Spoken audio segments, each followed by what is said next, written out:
So, hi mga Jai! Welcome to my live! So, ayun for today's video, dito kami ngayon sa Baguio City. So, I love you so much, Ate Vina. Thank you for the opportunity. Sabi ni Ate Vina is medyo magpahinga naman daw kami kasi parang halatang stress kami. So, tinreat kami dito ni Ate Vina for 2 nights. Tama ba? 2 days. So, ayan, onting relax, makaramdam ng konting hamog ng Baguio, diba? And, ayan, syempre hindi tayo mawawala ng update. So, maraming salamat sa aking kuya dahil nag-video siya. So, konting pasilip lang to, parang 8 minutes lang to na video about sa bahay. And, I'm so happy nang pinapanood ko siya kasi nagkakaroon na ng pader yung bahay natin. So, thank you, kuya. And to you na yung mga biga. So, another half na ulit sila. So, yan, I'm so excited na makita siya ulit sa personal. And, yan, ang ganda rin na si kuya yung pinagbibideo ko kasi nakakausap niya kahit paano yung mga trabador. Kasi ako, pag ako, nahihiya ako. Pero, pag si kuya, syempre laban na laban. Syempre, mga lalaki, hindi naman siya mahihiya. And, we are staying here sa parang nag-isay kami dito sa Airbnb. Pamang ganun nabubulol ako kasi hindi ko naman alam yan. So, pinagluto kami ni Janine ng napakasarap na hotdog. Thank you, Mess Heart. Thank you, Mess Heart. So, yes, Mess Heart. And, parang gogs yun. So, kasama din natin si Andrew, syempre, dito para magpahinga. Nakapagpahinga. Para ka magpahinga ka naman sa Baguio, Nay. Yes! Grabe yung tulog namin dito. It's so refreshing talaga here in Baguio. Yun ang pinaka-importante. Nakatulog din naman kami kahit papano. And napaka-relax here sa Baguio talaga. Kahit yung pumunta ka lang sa bintahan, sa balcony here. Totoo. Kahit saan, basta. This is the healing place for everyone. Maganda rin to kasi, di ba nga yung mga cellphone nga dapat sina-charge, di ba? Yung mga appliances kasi dapat pinagpapahinga. Tayo. So, tayo din, di ba? Minsan magpahinga din. Oo, pero lalaban tayo agad-agad at saka hindi porket nagpapahinga tayo. Magpapahinga lang. Oo, di ba? Kaya hindi susuko. Yeah, so, tingnan mo to, pahingang-pahinga na to. Alam niyo ba, na 2 weeks na itong nagpapahinga dito. 2 weeks ng tulog yan. So, ayun lang, panoorin nyo yung ating update dito sa ating bahay. And I hope you enjoy, guys. So, eto na siya. So, yun, good morning, guys. Bali, ako muna papalit kay Ariel kasi nasa Baguio sila. So, bali, itong cellphone, lalapag lang natin sa lahat, ay sa taas para mabidyoan lang ginagawa nila, ganun, pang daily vlog na Ariel. Bali, si Ariel na bahala kung paano niya gagawa ng discard ito, basta ako na masyado magsasalita. So, ito na.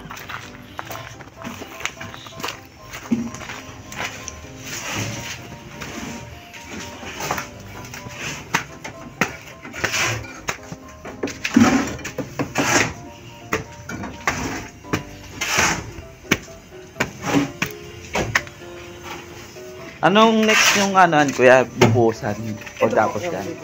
Padiretso na pong ganun. Oo. Saan iba doon? Ito iba. Kulang. Dito na po. Bali, tututok lang muna natin to sa kanila para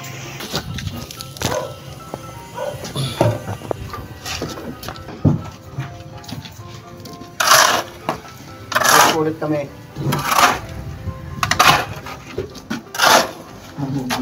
Konting kayo na lang, malapit na magbubong.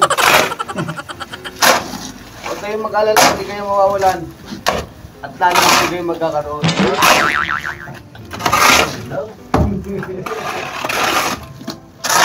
Tabuhan si Ryan. Mahalo. so yan, guys. Bali, maglalagay na sila ng hollow blocks.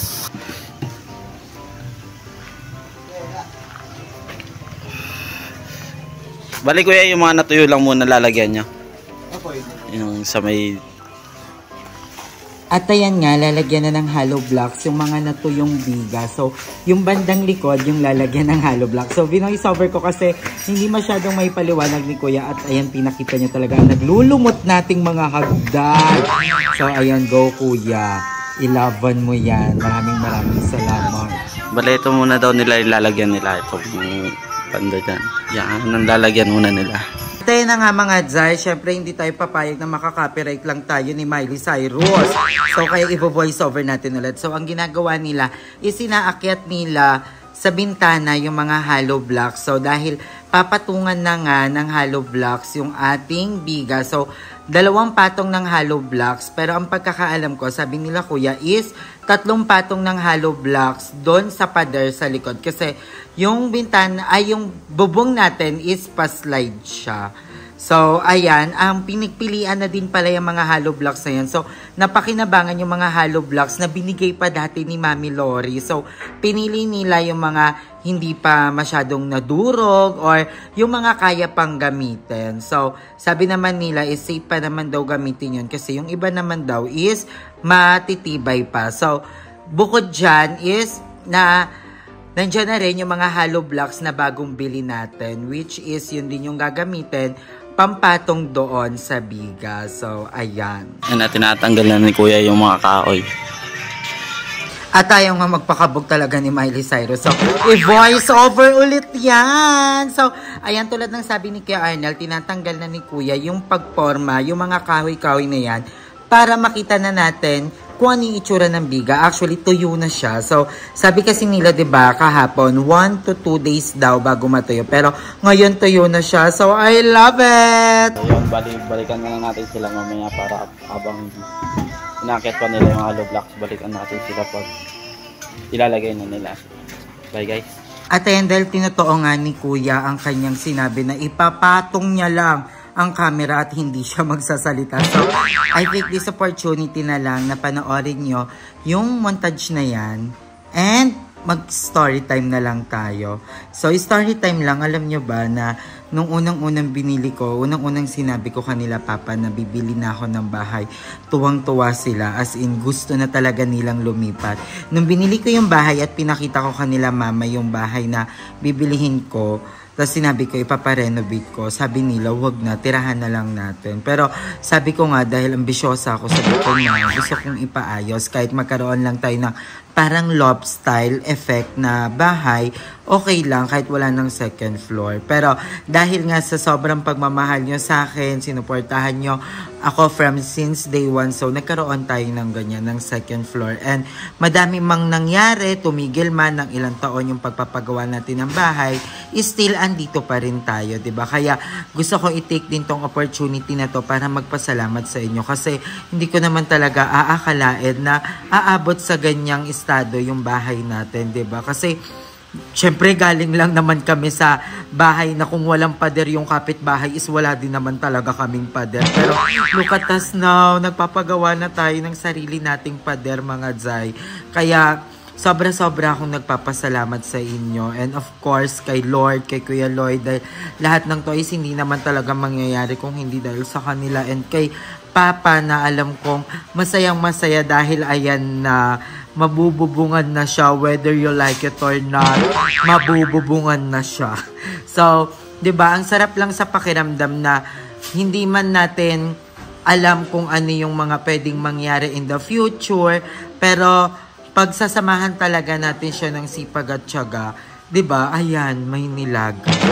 So, kung ano-ano na yung pinagsasabi ko dito sa voiceover, pero gusto ko lang sabihin talaga na sobrang nagpapasalamat ako. Shoutout pala sa aking mga kaibigan dyan. So, ayan, nag-shoutout pa si Kuya. So, shoutout daw sa mga kaibigan ni Kuya. Lalo na si Kulko. Kaya isa lang din talaga ang na-realize ko sa buhay, lalo na pag may pangarap ka. Maraming hahad lang, madaming magiging struggles patungo dyan sa pangarap mo. Pero lagi mo lang iisipin na dapat panghawakan mo siya kung gustong-gusto mo talaga. Kasi alam mo, yung pangarap or plano mo, kung para sa'yo naman talaga yan, 'di ba? Kung minsan madidelay man, maniwala pa rin tayo na ibibigay pa rin yan sa atin. At kung may mga problema man tayong pinagdadaanan ngayon, ipagpasa Diyos na lang natin lahat, 'di ba? Dahil alam naman natin hindi yan ibibigay sa atin kung hindi natin kaya. So yun guys, bali may ginagawa sila sa taas. Bali hindi ko na nabibigyan yung paglalagay nila ng kanina ng hollow blocks kasi nalobat ako kanina kaya Yung ngayon, try natin silang videoan yan. At tinatlong patong yun na kuya? Ang tatlong patong. Pag ganun yung ano, bali dito, dalawa lang. Okay. Bali yan o, yung tanse niya, susundan na yan. Yung tanse. Para pababa yung ano, para pababa yung bubong pala. Sorry. Alanganin kasi pagdalaw eh.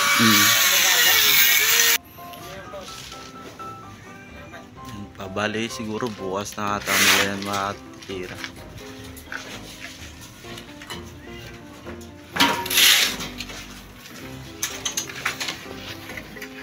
Siguro yan naglilinis.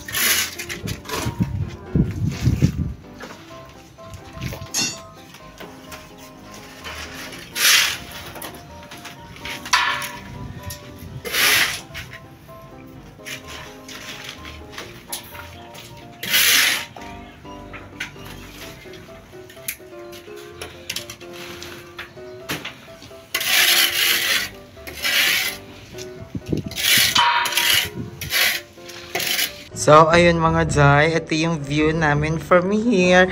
Diba? Ngayon nyo sabihin, diba makakapag-relax tayo pag ganyan? Sobrang ganda mga mami. So, ito yung pinaka-favorite spot namin dito. Kasi sobrang ma-unwind ka talaga. Ang ganda. Ito, parang ang lakas maka-Japan nung part na yan, no? Ang ganda! I love it! Doon sobrang daming ilaw, Jai. Grabe. Pakaganda talaga ng Baguio, Jai. So, ayun mga Jai, ito yung tambayan namin dito. Kami kakape-kape. Ito din kami nag-edit. Actually, hindi naman sobrang lamig ngayon dito sa Baguio. Parang 18 degrees siya. So, perfect lang din. Parang masarap lang. Parang ganon. Nakakapag-ahit-ahit na din tayo kahit papano. Kami nagsasabi sa akin na dapat talaga monitor mo lahat ng mga ginagastos niya sa bahay. So, ayun. Actually, tinatago ko lahat ng mga resibo ko. Kasi nga, inaano ko din siya parang remembrance. Kanina, nagpadala ako ulit kay kuya kasi kinailangan ulit ng graba. Sobrang dami namin kailangang mga graba-graba. At medyo mahal ang graba. Ang 1/4 ng graba, 1/4 lang to, 650 doon sa amin. Sa may hardware na pinagbibilihan ko. Sa inyo, magkano ba? So, 650 ang 1/4. Ano ba yung 1/4? Diba 1/4 tapos 1/2 tapos... So, apat na 1/4. 1/11 yon. So, 650 plus 650. 650 plus 650. Hirap pala. 650, 00, 10, 10, 10, 1, 2, 3, 1/3 plus 1/3. 2/6 ang isang elf ng graba sa amin. So, feel ko kailangan ko pa ng 1 elf. Kasi pinabibili ulit ako. Pero nagbigay na ako kay Kuya Arnel ng pambili ng parang pang 1/4 ulit. Kasi 1K yun eh. Yun lang naman na kasi kailangan ulit. And then, sabi nila baka bumili ulit ng buhangin. So, ang buhangin naman is 1,100 per 1/2. So, 2,200 ang isang elf. Yung elf is yung parang ganito, yung parang ganyan. So, isang ganyan, 1/1. Madami na rin yun. And, ayun lang. Ano pa ba yung mga pinabili sa akin lately? So, wala pala dito yung ibang mga resibo. Pero, ayun mga Day, tama nga yung sinabi nyo na pag nagpapagawa ka talaga ng bahay, medyo manganganak at manganganak talaga ang materyales. Medyo akala mo yun na yun, pero madami pa palang mga kailangan. Pero okay lang, laban na, wala nang atrasan, hindi naman pwedeng wag na lang bilihin, diba? So, I'm so happy, lalo na sa mga comment nyo about me. And, ayan. Pupuntahan naman natin yung mga bakla para tanungin ang kanilang Baguio experience kung nakapagpahinga ba talaga sila. So, ay mga Day, ito yung dala naming maleta dito sa Baguio. So, ayan, ang dami nagtatanong kung anong iniinom namin. Ito yung mga iniinom namin. Ang tagal na niyan, hindi ko na nainom, hindi ko na naasikaso. Gawa ng busy ako sa bahay. So, ayan, and then the Typhoon. Ang pag-asa ng mga bakla. So, ito yung isa sa mga iniinom ko. Bongga yan, yung Typhoon na yan. Oh, si Madam Ivan nandito. Madam! Madam, kamusta naman ang pahinga mo dito sa Baguio? Kamusta ka naman? Ano naman? At talagang nakamaroon na lipstick ka pa rin kahit saan ka magpunta talaga, no?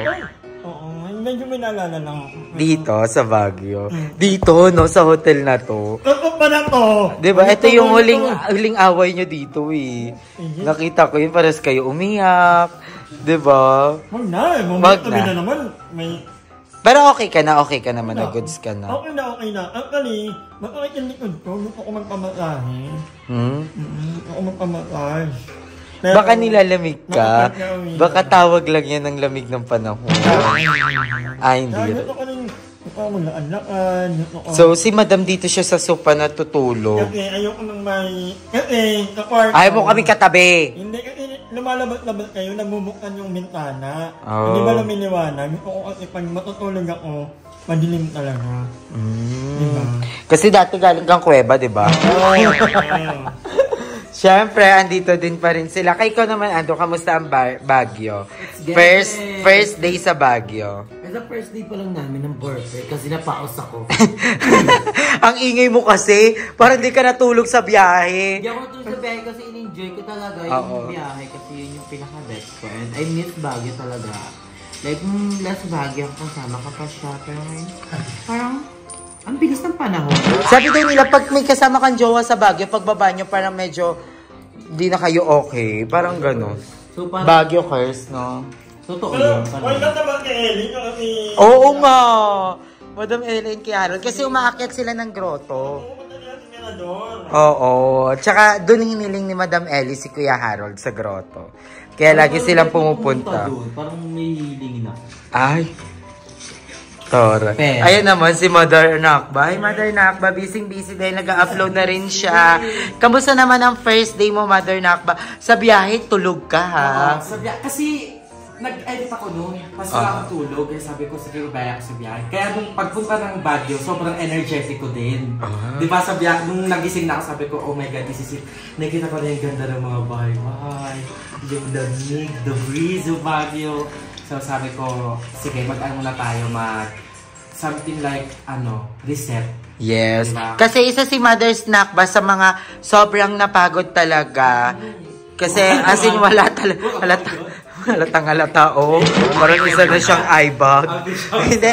Si Mother Nakba kasi konti lang minsan yung tulog kasi maaga yung mga trabador niya.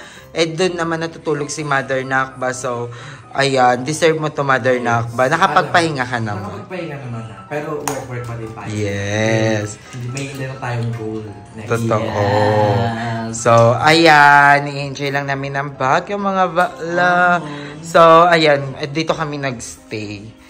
So, si Mess Heart din. So, ayan. Dito din kami naboborlog. Ayan. Ikaw, Mess Heart, kamusta? Okay. Masaya naman. Na-enjoy ko naman siya Kahit wala akong dalang mga jacket. mga tube lang dala mo, no? Pero na-enjoy mo naman, 'di ba?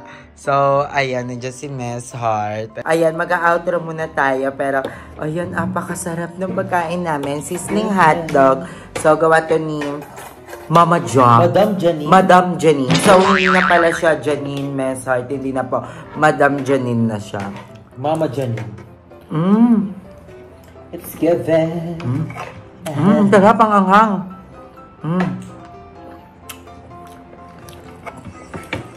Ang sarap. Sorry guys, nakataas yung pa ako kasi sobrang Pero masakit. siyang sauce ng spaghetti. Ito siya.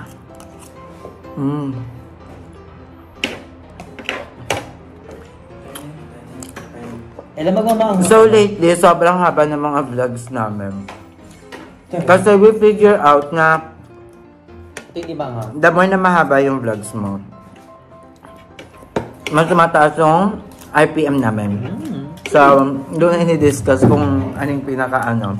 And kasama namin si Mother Nakbahal ka naman. Yan, kakatapos lang natin mag-edit. Yes. Masarap ang luto ni Janine. Ang sarap ni Janine. So, si Madam Alban at si Andrew is nag-shoot lang today. And then bukas na i-upload. Hindi ka naman naiiyak dito sa Baguio? Hindi naman. Hindi naman. Goods Hindi lang. pa. Bago umalis ng Baguio, si Madam, may pa-interview pa kasi. Madam! Hindi ka kakain? Maya na ako. Ano? Alis na tayo, madam.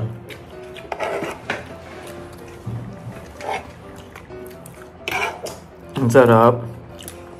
It's given spaghetti. Jobe. Ang bahay namin. May pader na siya. Kaya mo tayo. I mean, mataas na talaga. Ngayon na? 3 patong sa likod. Sino nag-ano? Tuyo na yung biga. Ito ah. Yung another half, bubuhusan na siya. Ikaw bukang bilis.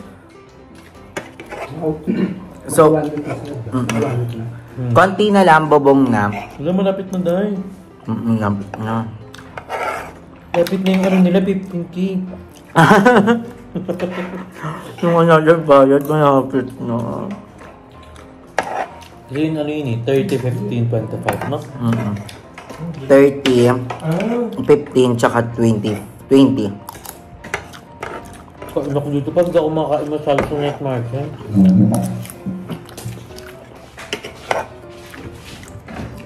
Napakasarap. Thank you, Janine. So, ay mga day, thank you din sa panonood ng vlog na to. And, pasensya na ako medyo hindi masyadong detail yung ating pag... Ayun na si Mount John. Hello! Sorry, kakanitin ko lang, guys. Yes, okay na ba yung vlog mo? So, Tagpi lang ba? So, ayun na. And hanggang dito na lang yung update muna natin today. And parang bukas paalis na rin kami ulit. So, tama. Bukas ang gabi. Sabado. Gaga, Sabado, Friday pala bukas. May isa pa tayong gabi ulit. Oh, so, ay mga Jai, I love you all so much. At least andyan si Kuya, hindi ako nahihirapan na manghingi ng update. And natututo na si Kuyang mag-vlog at hindi na siya naiya. And I love it. Tulad ng sabi ko kanina, natutuwa ako kasi nakakausap ni Kuya yung mga trabador. So, bongga yun. So, excited na rin ako na, alam mo ba, na namimiss ko agad yung Carla. Namimiss ko agad yung Manila, yung Cavite, parang gusto ko na bumaba agad. Makalimit mo ka. Gusto sila. Hindi, feel ko parang nakapag-recharge na ako kanina. Na nakuha ko na yung gusto ko sa Baguio na parang makakapag-muni-muni sa Session Road, makakapag-isip-isip, oo, diba? So, ngayon okay na ako. Kaya maraming salamat Ate Vina for this opportunity. Kay Ate Risa, maraming salamat. Again, maraming salamat sa mga... Kuya Rico. Kay Kuya Rico, maraming salamat. Sa lahat ng mga taong tumutulong sa amin behind the cam, sila Kuya Jigs, yan yung mga OG na tumulong talaga na sa atin. Ate Maika, ang dami, sobrang daming tumulong sa amin before sa Ate Ann. Si Ate Alice, I love you so much. So, sa lahat ng mga Zay natin, Ate Miller, I love you. Sa inyong lahat ng mga nanonood at hindi nag-skip ng ads natin, maraming salamat. And, utang na loob ko po sa inyo ang aking bahay. Kaya doon na kayo tumira. Iparapol na yan. Iparapol na yan. So, maraming salamat ulit sa inyo lahat mga Giant. Thank you so much. Huwag nyo kalimutan mag-boto kayo. Yes! Michelle. Alam mo, palakas si Michelle din ngayon. So, iboto natin siya sa Miss Universe app and let us all support #Bayanihan. Di pa tapos. Diba? So, iboto na natin si Michelle D and na-conquer na natin yung top 1 sa Voice for Change. Ngayon naman, ilaban natin siya sa Miss Universe app para diretso na siya semi-finalist. Yeah. Diba? So, malapit na excited na ako. 19 yung laban niya. 19, diba? 19 yung laban niya. So, excited na kami. I love you all so much mga day. Hanggang dito na lang yung vlog natin. Bye-bye.